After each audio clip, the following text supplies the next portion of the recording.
페로브스카이트가 기존 태양전지보다도 효율이 조금 더 올라간다라고 하더라고요. 상용화되는 시점을 내년 정도로 이야기를 하는데 상용화가 임박했다라고 봐도 무방은 하겠네. 수소 투자하실 때 지금은 대부분 적자거든요. 빨라야 4, 5년, 5, 6년 이후부터 조금씩 돈을 벌기 시작할 거라서요. 좀 더 민감하고 변동성이 있는 투자다. 한국경제 구독자 여러분 안녕하세요. 허란 기자입니다. 퇴근길에 찾아가는 경제 한 끼 시작하겠습니다. 오늘의 한 끼로는 ESG에서도 환경투자를 살펴보려고 합니다. 든든한 한 끼를 책임져 주실 은기한 하나자산운용 차장님 모셨습니다. 안녕하세요. 네, 안녕하세요. 지난 시간에 차장님이랑 이제 펀드 매니저가 지금 어떻게 투자해야 되는가 네. 이 노하우를 들어봤는데 그때 사실은 기후변화 이슈에 대해서 강조를 하셨어요. 네, 그렇습니다. 그리고 실제 차장님께서 운용하고 있는 그린 히어로 펀드 네. 그러니까 국내에서 사실 화제를 좀 몰고 있거든요. 그래서 오늘은 ESG 환경 관련된 기업들의 투자 포인트를 좀 살펴보도록 하겠습니다. 네. 미국에서 친환경 ETF 하면은 네 가지 되게 유명하잖아요. 네네. ICLN, 뭐 네. TAN, QCLN, PBW 이런 ETF와 비교해봤을 때 하나 그린 히어로 펀드에는 종목군이 훨씬 다양하게 들어가 있더라고요. 비중이 어떻게 되나요? 일단 전기차와 2차 전지 여기 가장 많이 되는 한 35% 정도, 그리고 이제 태양광이랑 태양광 이외에 이제 전력 관련 인프라 여러 가지가 있습니다. 이제 이거 포함해서 한 30%, 그 외에 이제 풍력이 10%, 수소가 5%, 순환 경제라고 분류를 하는데 이제 여기 이제 중고거래나 자원 재활용이나 바이오 플라스틱 이런 거 포함해서 한 8% 이렇게 되고, 나머지도 여러 가지 기후 관련된 산업이 있습니다. 이렇게 펀드에서도 80%를 차지하는 게 바로 이제 에너지 전환 관련 기업들이네요. 그래서 오늘은 전기차와 2차 전지부터 좀 네. 에너지 전환 기업들을 살펴볼게요. 탑10 종목 중에서 이 전기차와 2차 전지 관련된 종목들로는 어떤 것들이 있을까요? 상위에 있는 게 LG화학, 테슬라가 있고, 펀드 운영한 이래로 지금까지도 계속 테슬라 종목이 제일 많이 있는 상황입니다. 중국의 전기차 관련된 회사들이 일부 있습니다. BYD, CATL, 창신신소재라고도 하는 전기차 2차 전지 배터리 소재, 그건 이제 국내에서도 동박이나 양극재 기업들. 배터리 쪽을 봤을 때는 글로벌 경쟁이 점점 심화되고 있잖아요. 네. 이런 쪽에서는 앞으로의 좀 관전 포인트? 뭐로 봐야 될까요? 배터리 경쟁이 심하다는 건 맞는 말이면서도 사실은 저희가 이제 이 경쟁이 심해지고 점유율이 중요해지는 시장과 그렇지 않은 시장을 먼저 생각을 해야 되는데, 제한된 시장에서는 어떤 특정 기업의 점유율이 올라가는 건 나머지 기업의 점유율이 빠지는 것이고, 또 점유율을 늘리기 위해서 각 기업이 경쟁을 하다 보면은 산업 평균의 수익성이 떨어집니다. 그러니까 이거는 중요하면서도 만약에 이 시장의 규모가 매년 뭐 몇십 프로씩 2배, 3배 커진다라고 하면은 사실은 그런 시장에서의 점유율은 그렇게까지 큰 의미가 있는 것도 아니고, 특히 이 성장하는 과정에서 시장에 대한 소비자들의 수요가 확실히 크다라고 하면 가격도 별로 하락하진 않거든요. 네, 근데 제가 지금 느끼는 전기차 또는 2차 전지 시장은 그런 상황이 있다라고 봅니다. 이 내연 기관차 중에서도 사실은 전기차에 적극적인 곳들이 있잖아요. 네네네. GM, 폭스바겐은 투자하고 있죠. GM, 폭스바겐이 저희가 투자를 했거나 하고 있거나 그 정도로만 말씀드리겠습니다. 그럼 여기에서 선별을 한다면 뭘 기준으로 이 내연 기관차들을 좀 선별을 해야 될까요? 퀄리티 있는 전기차를 누가 얼마나 빨리 많이 만들어낼 수 있느냐, 이게 저는 이제 가장 중요하다라고 봅니다. 왜냐하면 이제 결국 내연기관차는 뭐 2030년 전후로 이제 다 없어질 거라고 예상을 할 수밖에 없죠. 왜냐하면 많은 국가들이 지금 2030년 종료를 이야기를 하고 있기 때문에. 그렇다 보니까 이제 내연기관차에서 1등인 사실 도요타는 최근에 뭐 주가가 좋았습니다만 이거는 뭐 판매 숫자나 이런 전망이 좋아서라기보다는 다른 이유가 너무 컸었던 것 같고요.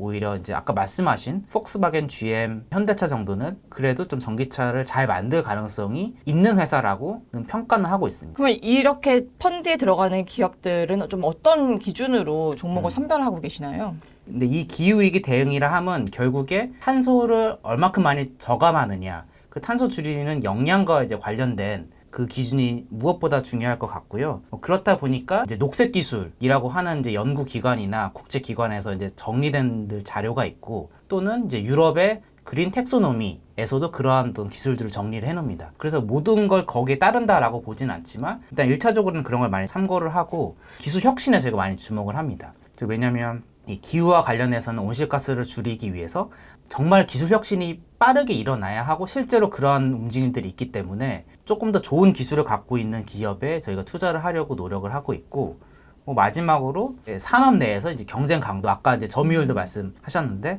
이제 그런 점유율의 변화나 가격 경쟁이 심하거나 뭐 이런 것까지도 이제 고려하는 게 저의 이제 뭐 투자하는 접근이라고 볼 수 있습니다. 탄소 저감 그리고 기술 점유율 이런 네. 포인트를 중시하신다고 보셨네요.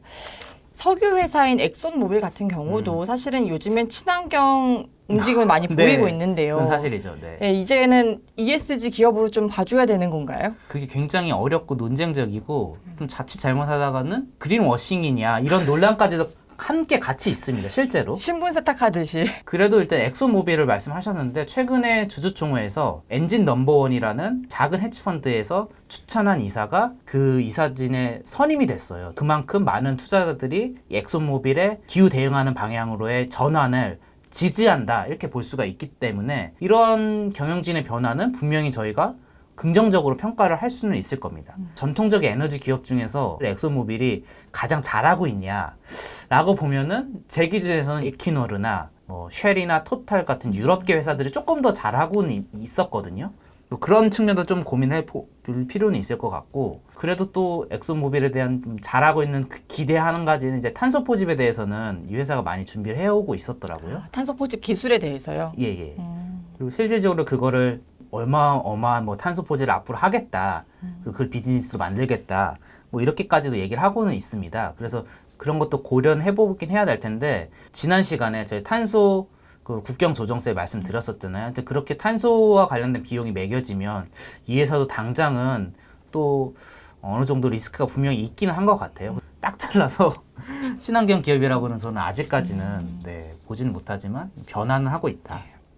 그럼 태양광으로 넘어가서 네. 펀드가 보유한 탑10 종목을 봤을 때 중국의 태양광 1위 기업인 롱지 그린 에너지 테크놀로지 여기랑 국내 OCI가 포함이 됐거든요. 근데 태양광은 예전처럼 이 가격 경쟁이 심한 상황은 아닌가요? 지금은 가격 경쟁이 심하다기보다는 실제로 지금 이제 말씀하신 OCI 같은 경우에는 가격이 지금 오르고 있거든요. 롱지가 생산하는 웨이퍼 가격도 오르고 있고, 과거 이 그린 뉴딜 뭐 이런 게 좀 본격화되기 직전보다는 가격 상황은 많이 바뀌었는데, 이게 바뀌게 된 가장 결정적인 이유는 수요가 이제 그만큼 빠르게 커졌기 때문입니다. 예. 공급도 크지만 수요도 맞습니다. 크다. 차세대 에너지원으로 태양 전지라는 것도 있더라고요. 보니까 그 페로스카이트 뭐 관련주에서 이미 뭐 주주들 사이에서 또 화제가 되고 있던데, 네네.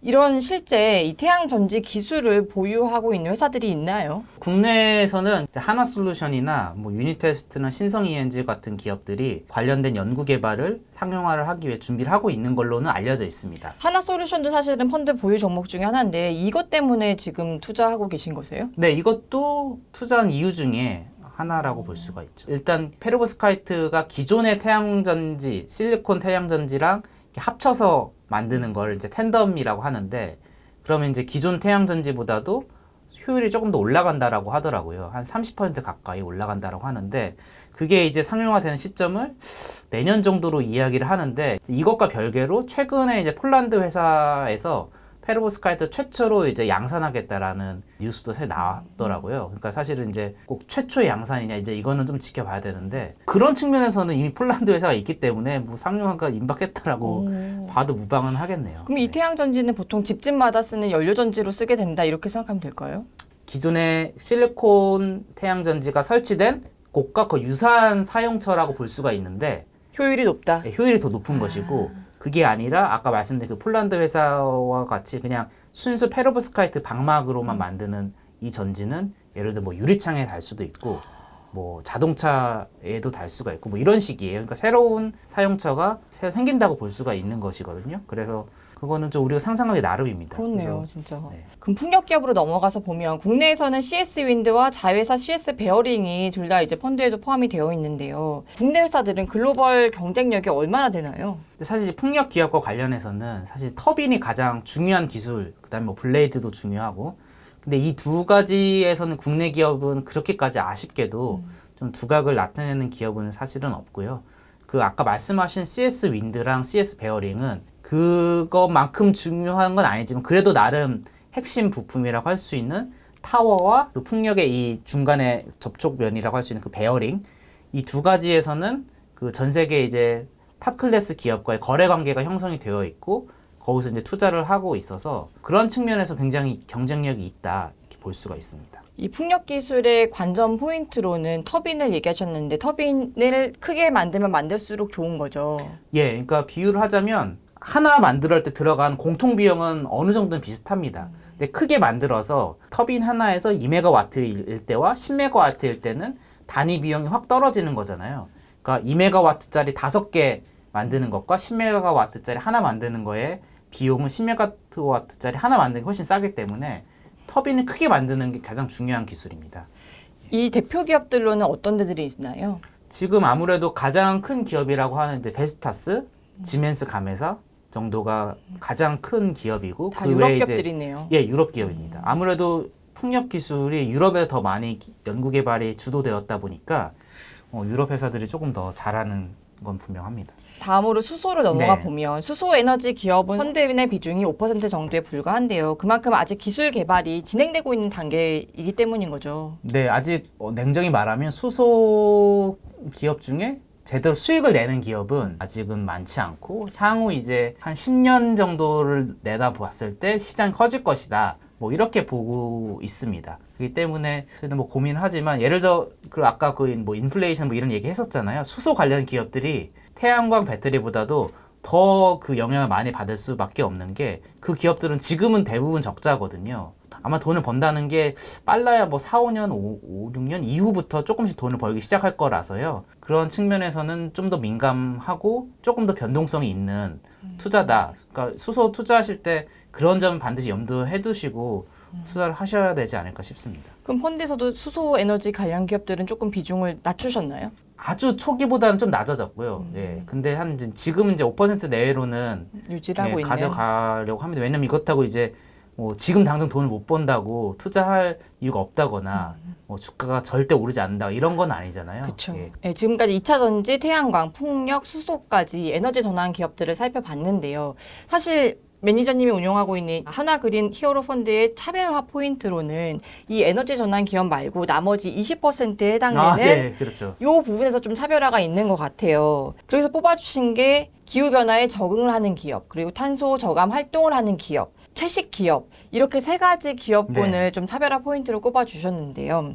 탄소 저감 활동하는 기업으로 하이브가 들어가 있어요. 네네. 하이브, 우리가 BTS의 하이브가 어떻게 탄소 저감 활동을 하는 기업에 들어가 있는 건가요? 제가 이제 그냥 그렇다고 마구잡이를 한 것은 절대 아니고요. 일단 하이브는 K-팝 기업이고 K-팝 팬덤이 가장 핵심인 그런 기업인데 기후변화와 관련해서 정말 중요하다라고 하는 포인트는 기후변화를 향한 조직적인 어떤 움직임이 굉장히 중요하거든요. 뭐 저는 이게 뭐 기후 행동이라고도 볼 수가 있고 왜냐면 최근에만 지켜보더라도 그레타 툰베리와 같은 소녀가 1인 시위를 하면서 그 다음에 학교도 이제 나가지 않은 뭐 이런 시위를 했던 게 실질적으로 유럽에 영향을 줬고 그게 정책으로 발현됐기 때문에 기후변화를 진짜 한 단계 더 앞당기게 할 수 있었던 거라고 보고 있고 근데 그렇게 하려면 좀 조직된 힘이 중요하잖아요. 이 K-팝 팬덤이 그러한 역할을 할 수 있고 하고 있다라고 보고 있습니다. 그래서 그 근거로서 K-팝 for Planet이라는 그런 단체라고 해야 되나 NGO가 있는데 이건 K-팝 팬들이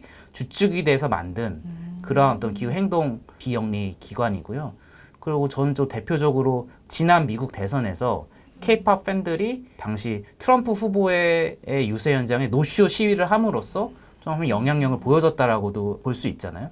그런 측면에서 그런데 그 K-팝 팬덤 중에서 가장 큰 비중을 차지하는 게 BTS 아미입니다. BTS 음악은 그 음악 세계관을 기획을 했다라고 보통 많이 알려져 있거든요. 그 중에서도 지난 이제 Love Yourself 그 이야기가 사실은 기후나 또는 이러한 10대 K-팝 팬들이 정치적으로 좀 각성하는 계기로 연결됐다라고 저는 봅니다. 왜냐하면 이 Love Yourself의 메시지 자체가 자기 자신을 사랑하라는 건데 사실은 이제 자기 자신을 사랑하게 되면 그게 이제 세상에 대한 관심으로 이어지게 되고 세상의 이치를 탐구하고 그리고 이제 뭐 잘못된 어떤 것들에 대해서 목소리를 내게 되는 그 시작이 바로 자기 자신을 시작하는 것이거든요. 근데 그때 이제 BTS의 세계관이 그런 메시지가 매우 강하게 들어 있었기 때문에 저는 그 음악이 이 K-팝 팬들에게 영향을 미쳤을 것이다라고 보고 있습니다. 그래서 그런 것들이 굉장히 기후 행동으로 이어지게 한다. 저는 그런 원동력이 됐다라고 보고 있습니다. 그 밖에 탄소 저감 활동을 하는 기업으로는 어떤 기업들이 포함되어 있을까요? 꼭 탄소 배출을 줄이는 것뿐만 아니라 공전의 양면처럼 같이 있는 게 바로 이제 플라스틱 폐기물, 이 폐기물 문제잖아요. 그러니까 이 탄소 배출이든 플라스틱 폐기물이든 두 다 원재료는 화석 연료라는 공통 원재료에서 이거를 극복하기 위한 방향으로 하나는 이제 에너지를 만드는 거고 하나는 이제 물질을 탄소가 아닌 물질을 좀 만들어서 온실가스 배출을 줄이고 폐기물도 같이 줄일 수 있는 기술들과 기업들이 있습니다. 바이오 플라스틱 기업이라 할지 그리고 이제 순환 경제와 관련해서 중고 거래가 좀 활성화되면 우리가 물건을 좀 덜 만들어도 되니까 그런 기업도 있을 수 있고요. 플라스틱 재활용과 관련해서 좀 의미 있게 자원순환 관점에서 할 수 있는 기업들도 포함이 되어 있고요. 다니머 사이언티픽 그 기업이 이제 가장 바이오 플라스틱 기업 중에서도 조금 대표적인 기업이고요. 이 투자를 할 때도 바이오 플라스틱 중에서도 사실 환경에 해가 되는 바이오 플라스틱도 사실은 있거든요. 바이오 플라스틱들 중에서도 다니머가 하고 있는 기술은 그 영향도 굉장히 제한적이라고 현재까지 판단을 하고 있기 때문에 투자를 하고 있습니다. 네. 특히 차별화된 기업군들 중에서도 기후변화 적응에 필요한 기업들이 네네. 있다. 이 기업들이 점점 커질 것이다. 예. 어떤 기업들을 말하는 예. 건가요? 근데 이 기후변화 대응에는 영어로는 이제 미티게이션, 완화, 그다음에 어댑테이션, 적응 그 두 가지가 있습니다. 근데 대부분의 이 투자는 현재 완화에 많이 집중되어 있습니다. 이건 탄소 배출을 줄이는 활동이에요. 당연히 중요하죠. 근데 이제 우리가 이미 지금만 하더라도 굉장히 더워지고 있잖아요. 그러니까 이 기후가 변함에 따라서 우리가 그 적응을 하기 위해서 필요한 여러 가지 산업들이 있을 수 있습니다. 그래서 예를 들면 이제 해수면이 상승하는 거를 조금 대응을 하려면 그 뭐 제방을 쌓는다랄지 이런 게 필요할 수가 있고 기후가 변하면 이제 물이 구하기 힘들어질 수 있습니다.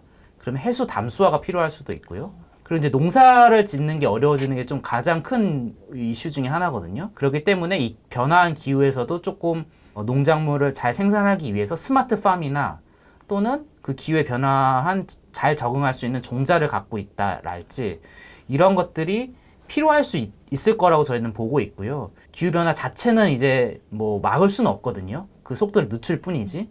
그런 기업에도 저희가 이제 투자를 하려고 계속 지금 애를 쓰고 있습니다. 마지막으로 채식 기업이라는 것은 비욘드 미트 이런 걸 말씀하시는 건가요? 예, 맞습니다. 온실가스 저감 활동의 대부분은 이제 에너지와 관련된 것들인데 약 80% 정도가 에너지 관련이거든요.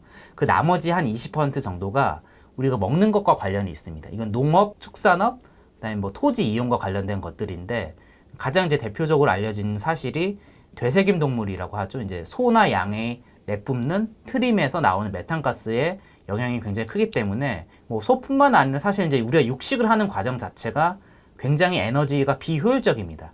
이 가축들을 먹이기 위해서 필요한 사료 작물을 재배하는 면적이 어마어마하게 들고요. 가축을 기르지 않고 그 우리가 인간이 직접 먹는다라고 하면은 우리가 식량 문제 해결을 조금 더 근본적으로 좀 해결할 수도 있는 것이거든요. 그래서 이제 육식을 좀 줄일 필요가 분명히 있는데 이제 막 육식을 줄이라고 하면 쉽지가 않죠. 그렇기 때문에 이제 대체육이나 배양육이나 두부 관련 음식이나 풀무원도 들어있겠네요.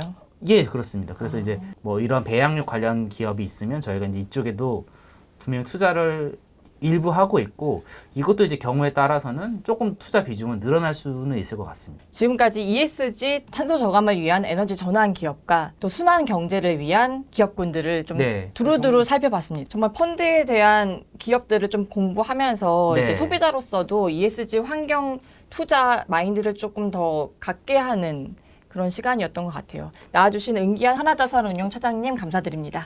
네, 고맙습니다. 구독자님 든든한 한 끼 되셨나요? 저는 다음 퇴근길 맛있는 한 끼로 찾아오겠습니다. 감사합니다.